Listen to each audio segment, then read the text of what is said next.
متعلما او مستمعا او محقا ولا تكن الخامس والتحلق. آپ ارشاد فرماتے ہیں لوگوں عالم بنو، عالم نہیں بن سکتے تو طالب علم بنو، طالب علم نہیں بن سکتے تو مچھلیاں ہوں، یہ بلوں کے اندر چیونٹیاں ہوں، یہ ہوا کے اندر پرندہ ہوں، تیری مغفرت و بخشش اور بلندی درجات کے لیے دعا کرتی رہتی ہوں.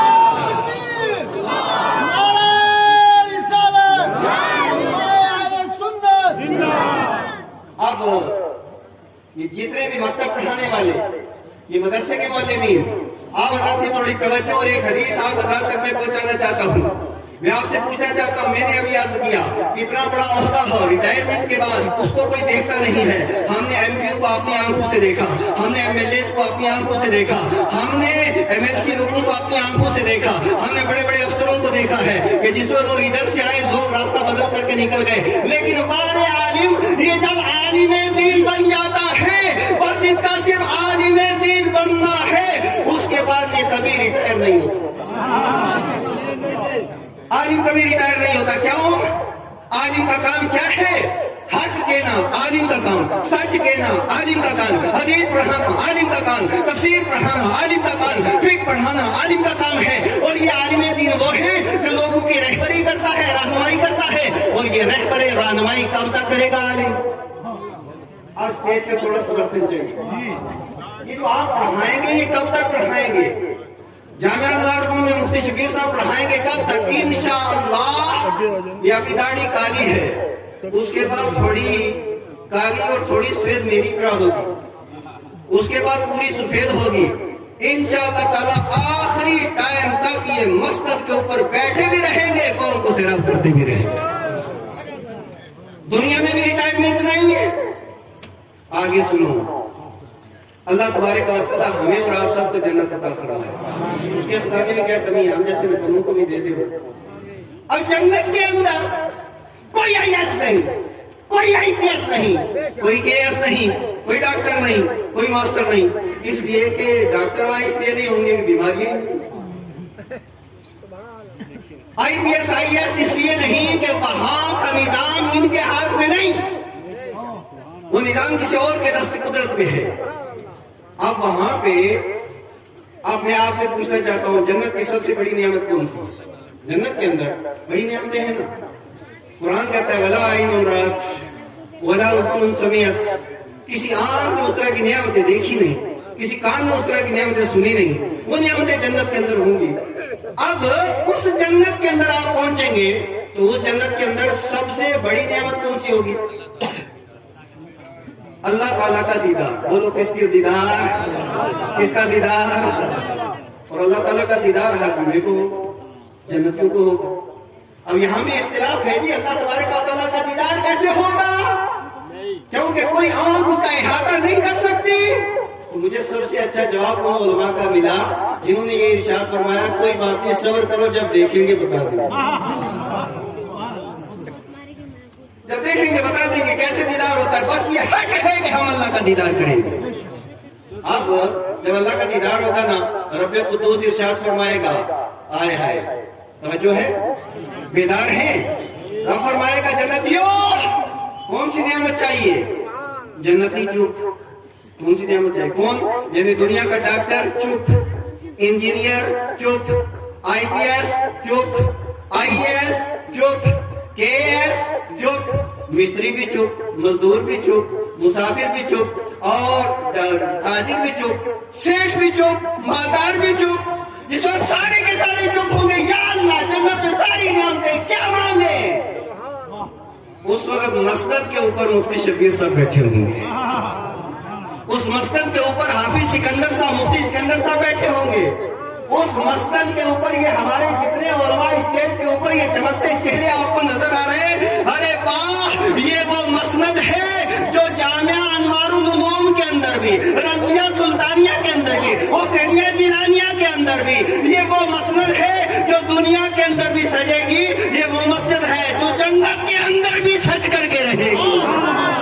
نعرہ تکبیر، نعرہ رسالت، اہل سنت، نعرہ تکبیر. اور یہ بات یاد رکھیے کہ دنیا ہے کیا؟ آقا فرماتے ہیں ہمارا امت ما بین 60 الی 70 کما قال علیہ السلام کہ میری امت کی عمریں عام طور پہ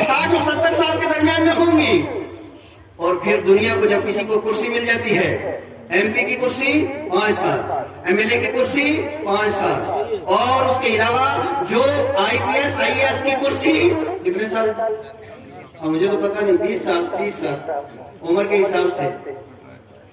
اب ریٹائرمنٹ تک ان کی کرسی، لیکن بارے عالم دین تو دنیا کے اندر بھی مسجد کے اوپر تھا، تو وہاں فتویٰ دیتا تھا، لوگوں کی رہبری کرتا تھا، رہنمائی کرتا تھا۔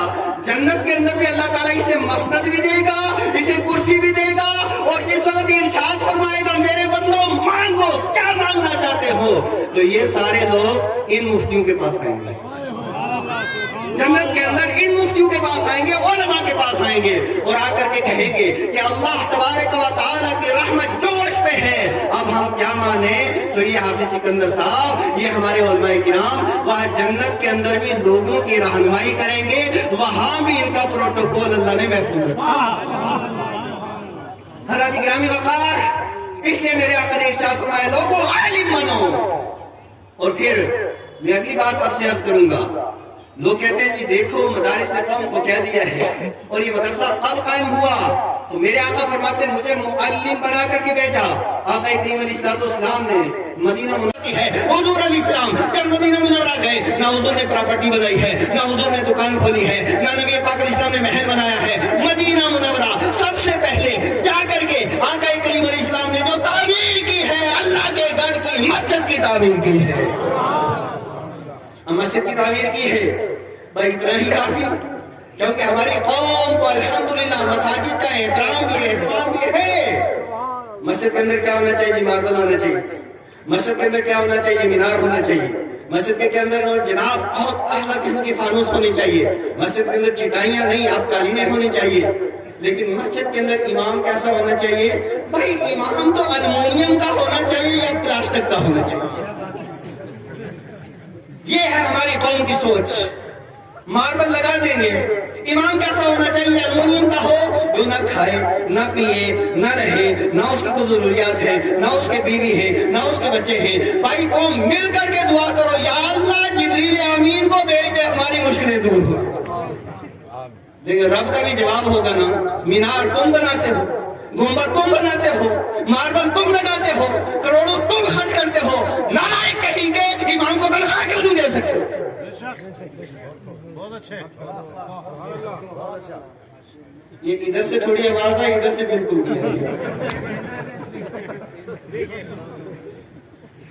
میں یاد کر رہا ہوں۔ حضرات گرامی وقار، کوئی طرز باتیں کہہ جاؤں مجھے معاف کر دینا، لیکن آپ نے اپنی طبیعت اور اپنے مزاج سے مجبور بھی۔ اگلی بات میں جو آپ سے عرض کر رہا ہوں، حضرات گرامی، اور یہ جتنے علماء ہیں نا، جتنے ائمہ ہیں، جتنے بھی صحیح العقیدہ امام ہیں، ان کے ولی ہونے میں مجھے کوئی شک نہیں، اس لیے کہ قوم نے جو ان کی حالت کی ہے یہ ولیوں کی ہوتی ہے۔ ان کے ولی ہونے میں مجھے کوئی شک نہیں، اس لیے کہ ولی اسے کہتے ہیں جو دنیا چھوڑ دے، اور یہ ہمارے ائمہ وہ ہیں کہ قوم نے جن سے دنیا چھڑوا دی ہے۔ لیکن جو میں آپ سے عرض کر رہا ہوں، یہ تو ایک دکھتے دل کی بات ہے، میں جو آپ سے عرض کر رہا ہوں، امام کے ولی ہونے میں مجھے تو کوئی شک نہیں، کیوں شک نہیں؟ ایک عابد ہے جو نماز پڑھے گا، صبح کو اٹھے گا، تہجد ادا کرے گا، ایک نماز، پھر فجر پڑھے گا دوسری، اس کے بعد چاشت پڑھے گا تیسری، اس کے بعد ظہر پڑھے گا چوتھی، عصر پڑھے گا پانچویں، مغرب پڑھے گا چھٹی، ابابین پڑھے گا ساتویں، عشاء پڑھے گا آٹھویں۔ 8 سے زیادہ تو نہیں پڑھ سکتے، وہ 8 نمازیں پڑھے گا۔ کتنا بڑا عابد و زاہد 8 نمازیں پڑھے گا، 8 نمازوں کو اسے ثواب ملے گا۔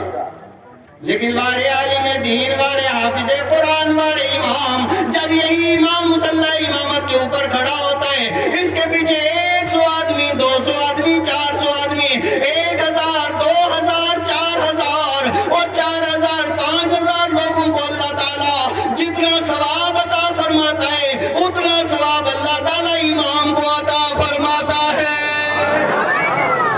اتنا ثواب اللہ تعالیٰ امام کو عطا فرماتا ہے۔ پھر امام کے ولی ہونے میں جس کے نامہ اعمال کے اندر یہ کروڑوں نمازیں ہوں، جس کے نامہ اعمال کے اندر یہ کروڑوں تسبیحات ہوں، اس کے ولی ہونے کے اندر کیا شک ہے؟ لیکن اب یہ ائمہ حضرات جو ہے نا، ان کی بڑی کمزوری یہ ہے کہ ان کو فراڈ نہیں ہے۔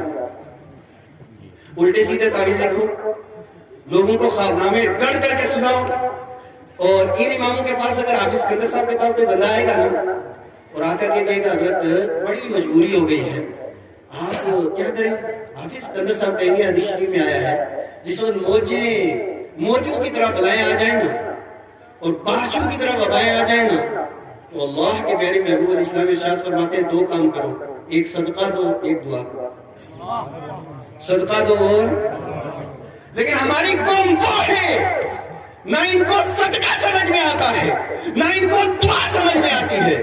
وہی جس وقت جعلی قسم کا پیر ہوگا نا، فلانی قسم کا سائی ہوگا، اس کے پاس جائیں گے تو وہ کہیں گے جناب والا یہ تو بڑا مشکل ہو گیا، اچھا یہ ہو گیا ہے، مصیبت آنے والی ہے، لال کپڑا لاؤ، کالا دھاگا لاؤ، 3 سوئیاں لاؤ، 6 پا ماؤ لاؤ، پھر اس کے بعد دیسی مرغا لاؤ، اس کے اندر چٹا مال کوئی نہیں ہونا چاہیے، اور اس کے بعد کیا کرو، اس کو پھر بالکل اپنے علاقے سے باہر نکلو، وہاں جا کے دریا کے پاس جانا، یا اس کے بعد کسی کے پاس جانا یا کٹھے جانا، اور جا کر کے وہاں باندھانا، اور بنانے کے بعد خود ہی کھانا، کسی دوسرے کو نہیں دینا، اور جس وقت کھا کھا کر تمہارا پیٹ پھٹنے والا ہو اٹھا کر کے پانی میں ڈال دینا۔ یہ کیا کہیں دور کیا ہے؟ یہ حضور کے دین کے ساتھ بغاوت کہیں دور کیا ہے؟ یہ نبی کی شریعت کے ساتھ مذاق کہیں دور کیا ہے؟ ہمارے نبی وہ ہے کہ ام المومنین عائشہ صدیقہ عتیقہ رضی اللہ تعالیٰ عنہ کے گھر کے اندر حضور تشریف لائے، اور لانے کے بعد دیکھا کہ روٹی کا ایک ٹکڑا ام المومنین کے گھر کے اندر نیچے فرش کے اوپر پڑا تھا۔ آقا کریم علیہ السلام نے اس ٹکڑے کو اٹھایا، اٹھانے کے بعد اسے صاف کیا، اور صاف کرنے کے بعد اسے تناول فرمایا اور ارشاد فرمایا عائشہ یہ رزق ہے، اس کی قدر کرو، جس قوم سے رزق ایک بار چلا جاتا ہے لوٹ کے واپس نہیں آتا ہے۔